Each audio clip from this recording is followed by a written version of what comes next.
സംസ്ഥാന സർക്കാർ പാട്ടത്തിന് നൽകിയ ഭൂമിയുടെ വാടക ഇനത്തിൽ കോടികളുടെ നഷ്ടമാണ് പ്രതിവർഷമുണ്ടാകുന്നത്. സാമ്പത്തികമായി ബുദ്ധിമുട്ടുന്ന സർക്കാരിന് എന്തുകൊണ്ടാണ് പാട്ടക്കരാർ വഴിയുള്ള പണം പിരിച്ചെടുക്കാൻ കഴിയാത്തത്? ഇൻസൈറ്റ് വിലയിരുത്തുന്നു, പാട്ടഭൂമിയിൽ സർക്കാർ നഷ്ടം എത്ര കോടി?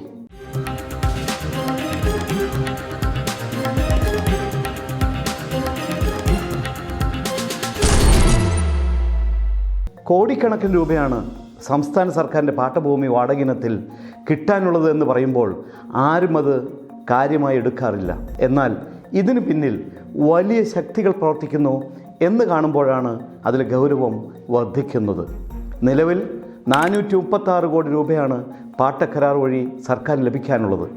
നിലവിൽ 10,645 ഏക്കർ സർക്കാർ ഭൂമിയാണ് പാട്ടത്തിന് നൽകിയിട്ടുള്ളതായി രേഖകളിൽ കാണുന്നത്. കാസർഗോഡാണ് ഏറ്റവും കൂടുതൽ, 4007.73 ഏക്കർ ഭൂമി. ഇടുക്കിയിൽ 2859 ഏക്കർ ഭൂമിയും പാട്ടത്തിന് നൽകിയിട്ടുണ്ട്. ഹാരിസൺ, ടാറ്റ, നെല്ലിയാമ്പതി തോട്ടങ്ങൾക്ക് നൽകിയ ഏക്കർ കണക്കിന് ഭൂമിക്ക് പുറമെയാണിത്. 10,000-ഓളം ഏക്കർ ഭൂമി പാട്ടത്തിന് നൽകിയതാകട്ടെ തുച്ഛമായ വാടകയ്ക്കാണെന്നതാണ് യാഥാർത്ഥ്യം.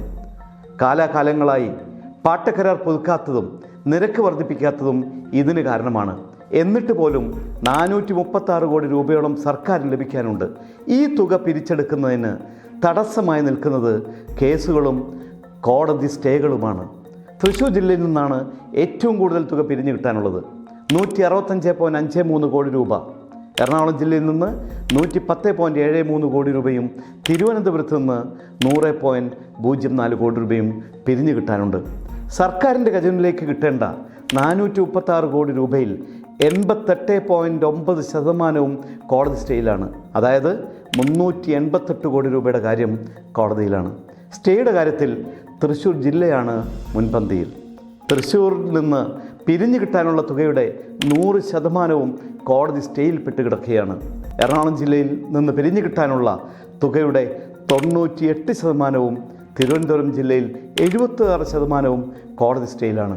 കഴിഞ്ഞ 23 വർഷമായി സ്റ്റേയിൽ കിടക്കുന്ന കേസുകളും ഇക്കൂട്ടത്തിലുണ്ട് എന്നറിയുമ്പോഴാണ് സർക്കാർ ഉദ്യോഗസ്ഥ തലത്തിലെ അനാസ്ഥ പുറത്തറിയുന്നത്. 51 കേസുകളിലായി 166.71 കോടി രൂപയാണ് ഇത്തരത്തിൽ ദീർഘകാലം കേസുകളായി മുന്നോട്ട് പോകുന്നത്. കേസില്ലാതെ പിരിച്ചെടുക്കാവുന്ന 47 കോടി രൂപയിൽ നാമമാത്ര തുകയാണ് പിരിച്ചെടുക്കാൻ കഴിഞ്ഞിട്ടുള്ളത്. പലപ്പോഴും കൂടിയ തുകയുടെ മൂല്യമുള്ള ഭൂമി തുച്ഛമായ തുകയ്ക്കാണ് പാട്ടത്തിന് നൽകുന്നത്. ഒട്ടേറെ വർഷത്തേക്ക് കരാർ ചെയ്യപ്പെടുന്ന ഭൂമിയുടെ വാടക തുക കൃത്യമായി ഈടാക്കുന്നതിലും ഒരു പരിധിവരെ സർക്കാർ പരാജയമാണ്. സർക്കാർ സംവിധാനങ്ങളുമായും ഉദ്യോഗസ്ഥ വൃത്തങ്ങളുമായും അടുത്ത ബന്ധങ്ങളിലുള്ളവർക്ക് ആകും മിക്കപ്പോഴും കണ്ണായ ഭൂമികൾ പാട്ടക്കരാറിന് ലഭിക്കുക.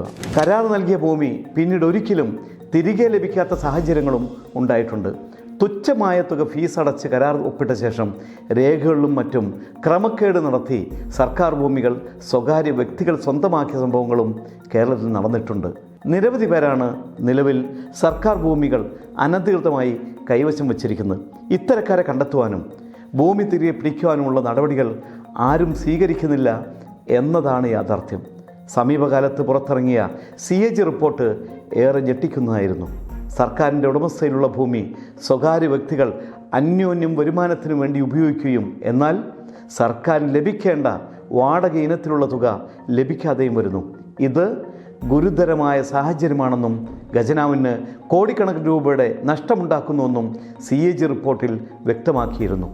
മറ്റെല്ലാ സർക്കാർ രേഖകളിലും വിപുലമായ ഓൺലൈൻ സംവിധാനം നടപ്പിലായെങ്കിലും പാട്ടക്കരാർ ഇപ്പോഴും എഴുത്തുകുത്തുകളിൽ തന്നെയാണ്. പൂർണ്ണമായും ചിട്ടയോടെ ചലിക്കുന്ന ഒരു സംവിധാനം പാട്ടക്കരാർ രജിസ്ട്രേഷനുമായി ബന്ധപ്പെട്ട് നിലവിൽ വന്നിട്ടില്ല. വ്യാപകമായി കരാർ വ്യവസ്ഥകൾ ലംഘിക്കപ്പെടുന്ന സ്ഥിതി ഉണ്ടായിട്ടും സർക്കാർ സംവിധാനങ്ങൾ മൗനം പാലിക്കുകയാണ്. ന്യായമായി കൈവശം വച്ചിരിക്കുന്ന ഭൂമി തിരികെ പിടിക്കുന്നതിൽ ഇതേ സംവിധാനങ്ങൾ പരാജയവുമാണ്. സർക്കാരിൻ്റെ ഭൂമി ഒരു കാലയളവിലേക്ക് ആരെങ്കിലും പാട്ടത്തിനെടുത്താൽ എല്ലാ കാലത്തും അത് അവരുടെ കൈവശം തന്നെ തുടരുന്ന സ്ഥിതിയാണ് ഇപ്പോഴത്തേത്. പ്രധാനമായും ക്ലബ്ബുകൾക്കും മറ്റ് സംഘടനകൾക്കും സർക്കാർ പാട്ടത്തിന് നൽകിയ ഭൂമി ഗവൺമെൻറ്റിന് നഷ്ടമാണ് ഉണ്ടാക്കിയത്. മാത്രമല്ല ക്ലബ്ബുകൾക്കും മറ്റ് സംഘടനകൾക്കും പല കാലയളവിലും നൽകിയ ഭൂമികൾ അതിൻ്റെ ഭാഗമായ വ്യക്തികൾ സ്വന്തമാക്കുന്ന സംഭവങ്ങളും റിപ്പോർട്ട് ചെയ്യപ്പെട്ടിട്ടുണ്ട്. കഴിഞ്ഞ സർക്കാരിൻ്റെ കാലത്ത് ക്ലബ്ബുകൾക്കും മറ്റും നൽകിയ ഭൂമി തിരികെ പിടിക്കുന്നതിന് ഇടപെടലുകൾ ഉണ്ടായിട്ടുണ്ടെങ്കിലും അതൊന്നും ഫലപ്രദമായിട്ടില്ല. ഇതുമായി ബന്ധപ്പെട്ട നിയമ നടപടികൾ നീണ്ടുപോകുന്നു എന്നതാണ് മറ്റൊരു പ്രശ്നം.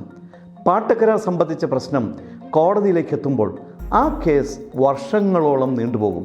ഈ കാലയളവിലും കരാറെടുക്കുന്ന സ്വകാര്യ വ്യക്തികൾക്ക് ഈ ഭൂമിയിൽ നിന്നും ആദായം പറ്റുവാനും കഴിയും. മാത്രമല്ല, പാട്ട വാടക ലഭിക്കുന്നതുമില്ല. കോടതി ചെലവിനായി വലിയ തുക മാറ്റിവെക്കേണ്ടിയും വരുന്നു.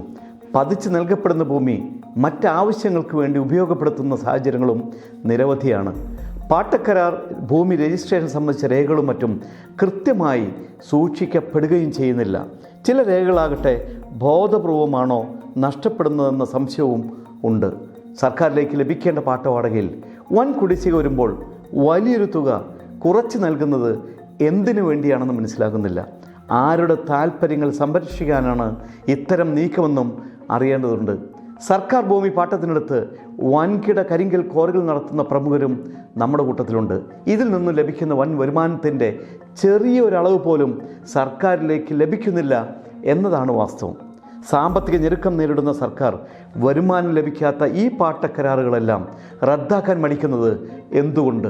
സാധാരണക്കാരായ ജനങ്ങളുടെ മേൽ വൈദ്യുതി, വെള്ളം, കെട്ടിട നികുതി എന്നിവ കൂട്ടി വരുമാനം വർദ്ധിപ്പിക്കാൻ ശ്രമിക്കുന്നതിന് പകരം ഇത്തരത്തിലുള്ള വൻകിടക്കാരിൽ നിന്നും ലഭിക്കാനുള്ള കുടിശ്ശികയെങ്കിലും പിരിച്ചെടുക്കാൻ ശ്രമിക്കേണ്ടതല്ലേ? സർക്കാർ ഭൂമി വാടകയ്ക്ക് നൽകുന്നതുമായി ബന്ധപ്പെട്ട് ഒരു കൃത്യമായ ഏകോപനവും മികച്ച സംവിധാനങ്ങളുടെ മേൽനോട്ടവും അനിവാര്യമാണ്. അതില്ലാത്ത പക്ഷം ഇനിയും സർക്കാരിൻ്റെ സമ്പത്ത് സ്വകാര്യ വ്യക്തികൾ കൈയടക്കുക തന്നെ ചെയ്യും. സർക്കാരിൻ്റെ ഭൂമി കൃത്യമായ രീതിയിൽ ഉപയോഗിക്കുകയും ദുരുപയോഗം ചെയ്യുന്നതും ഒഴിവാക്കേണ്ടതല്ലേ? സർക്കാർ ലഭിക്കേണ്ട അധിക വരുമാനം തിരിച്ചു പിടിക്കാൻ ഇനിയെങ്കിലും നാം ഉണർന്നെഴുന്നേൽക്കേണ്ടതല്ലേ? ഇൻസൈറ്റിൻ്റെ ഈ ലക്കം ഇവിടെ പൂർണ്ണമാകുന്നു. അടുത്ത ലക്കത്തിൽ മറ്റൊരു വിഷയവുമായി വീണ്ടും വരും. അതുവരെ നന്ദി, നമസ്കാരം.